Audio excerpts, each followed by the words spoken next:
The bus we take to get to the choosing ceremony is full of people in gray shirts and gray slacks. A pale ring of sunlight burns into the clouds like the end of a lit cigarette. I will never smoke one myself. They are closely tied to vanity, but a crowd of candor smokes them in front of the building when we get off the bus. I have to tilt my head back to see the top of the hub, and even then, part of it disappears into the clouds. It is the tallest building in the city. I can see the lights on the two prongs on its roof from my bedroom window. I follow my parents off the bus. Caleb seems calm, but so would I if I knew what I was going to do. Instead, I get the distinct impression that my heart will burst out of my chest any minute now, and I grab his arm to steady myself as I walk up the front steps. The elevator is crowded, so my father volunteers to give a cluster of amity our space. We climb the stairs instead, following him, unquestioningly. We set an example for our fellow faction members, and soon the three of us are engulfed in the massive gray fabric, ascending cement stairs in half light.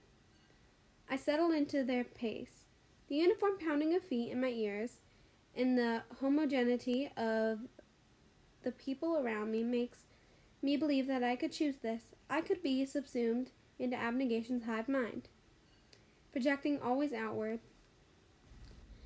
But then my legs get sore, and I struggle to breathe, and I am again distracted by myself. We have to climb 20 flights of stairs to get to the choosing ceremony. My father holds the door open on the 20th floor and stands like a sentry as every abnegation walks past him. I would wait for him, but the crowd presses me forward, out of the stairwell and into the room where I decide the rest of my life. The room is arranged in concentric circles. On the edges stand the 16-year-olds of every faction. We are not called members yet. Our decisions today will make us initiates, and we will become members if we complete initiation. We arrange ourselves in alphabetical order according to the last names we may leave behind today. I stand between Caleb and Danielle Poehler, an amity girl with rosy cheeks and a yellow dress. Rows of chairs for our families make up the next circle. They are arranged in 5 sections according to faction. Not everyone in each faction comes to the choosing ceremony, but enough of them come that the crowd looks huge. The responsibility to conduct the ceremony rotates from faction to faction each year, and this year is abnegations. Marcus will give the opening address and read the name in reverse alphabetical order. Caleb will choose before me. In the last circle are 5 metal bowls so large they could hold my entire body if I curled up. Each one contains a substance that represents each faction. Gray stones for abnegation, water for erudite, earth for amity, lit coals for dauntless, and glass for candor. When Marcus calls my name, I will walk to the center of the 3 circles. I will not speak. He will offer me a knife. I will cut into my hand and sprinkle my blood into the bowl of the faction I choose.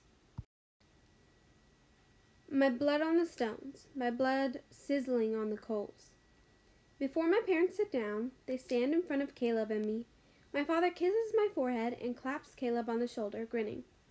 "See you soon," he says, without a trace of doubt. My mother hugs me, and what little resolve I have left almost breaks. I clench my jaw and stare up at the ceiling, where the globe lanterns hang and fill the room with blue light. She holds me for what feels like a long time, even after I let my hands fall.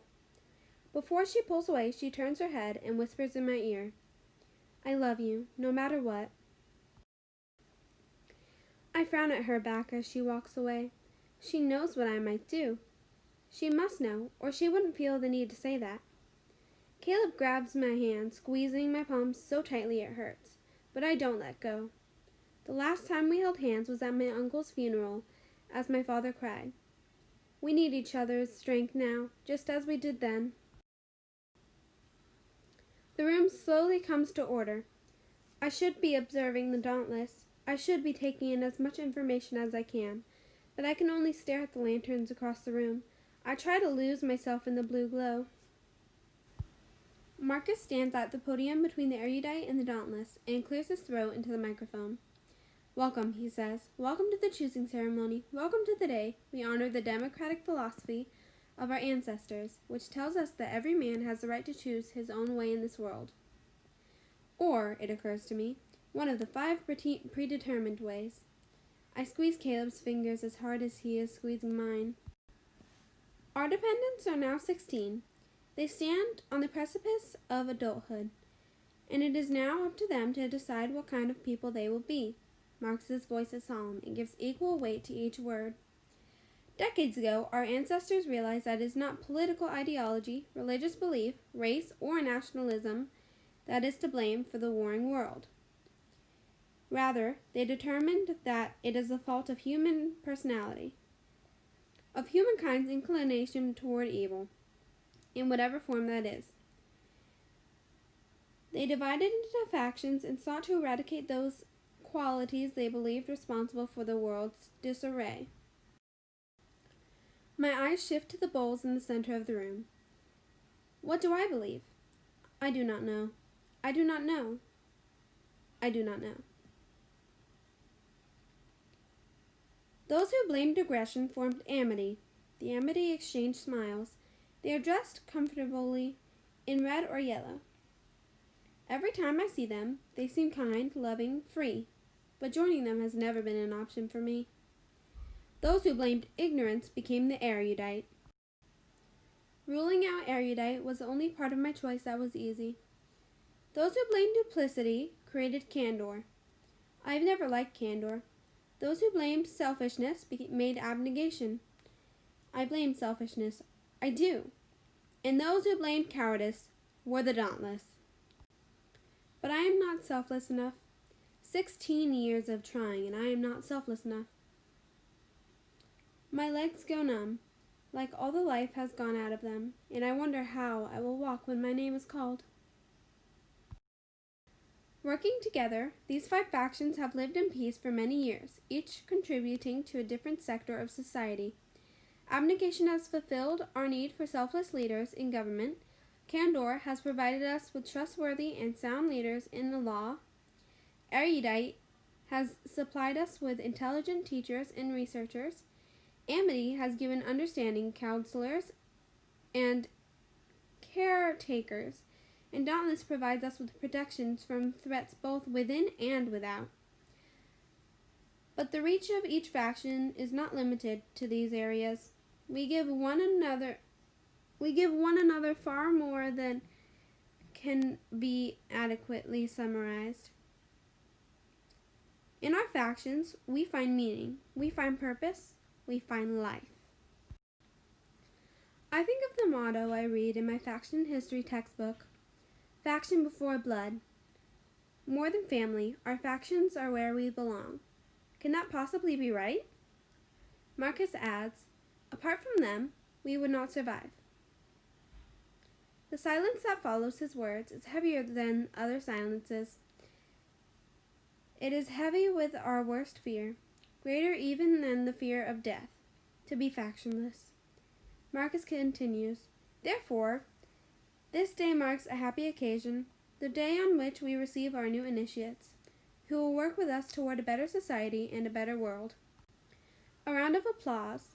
It sounds muffled. I try to stand completely still, because if my knees are locked and my body is stiff, I don't shake. Marcus reads the first names, but I can't tell one syllable from the other. How will I know when he calls my name? One by one, each 16-year-old steps out of line and walks to the middle of the room. The first girl to choose decides on Amity, the same faction from which she came. I watch her blood droplets fall on soil, and she stands behind their seats alone. The room is constantly moving. A new name, a new person, choosing, a new knife, and a new choice. I recognize most of them, but I doubt they know me. James Tucker, Marcus says. James Tucker of the Dauntless is the first person to stumble on his way to the bowls. He throws his arms out and regains his balance before hitting the floor. His face turns red, and he walks fast to the middle of the room. When he stands in the center, he looks from the Dauntless bowl to the Candor bowl.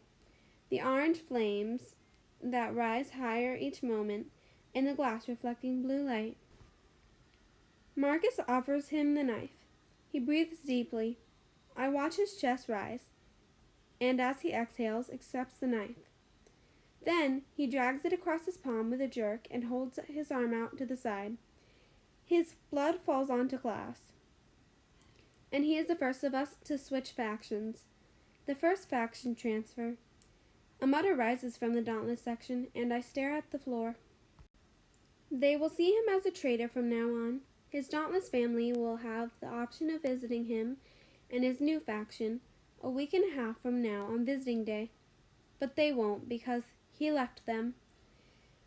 His absence will haunt their hallways, and he will be a space they can't fill. And then time will pass, and the hole will be gone, like when an organ is removed and the body's fluids flow into the space it leaves. Humans can't tolerate emptiness for long. Caleb Pryor, says Marcus. Caleb squeezes my hand one last time, and as he walks away, casts a long look at me over his shoulder. I watch his feet move to the center of the room, and his hands, steady as they accept the knife from Marcus, are deft as one presses the knife to the other.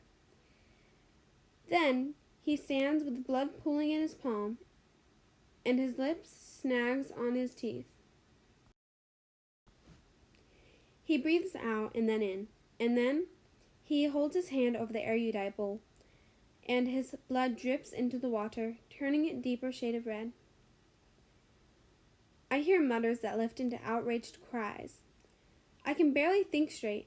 My brother, my selfless brother, a faction transfer? My brother born for abnegation, erudite?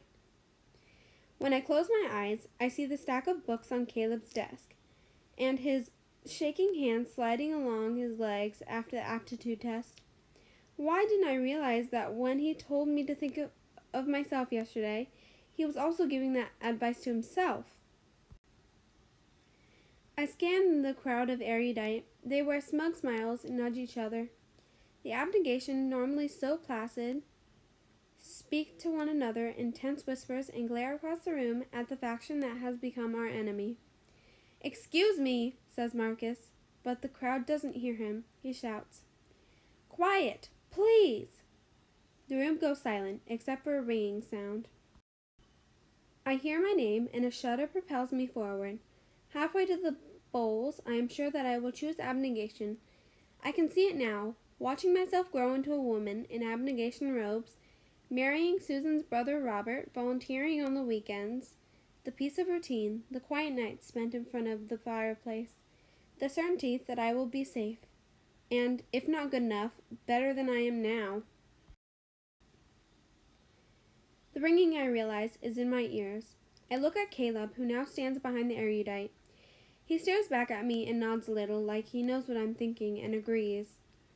My footsteps falter. If Caleb wasn't fit for abnegation, how can I be?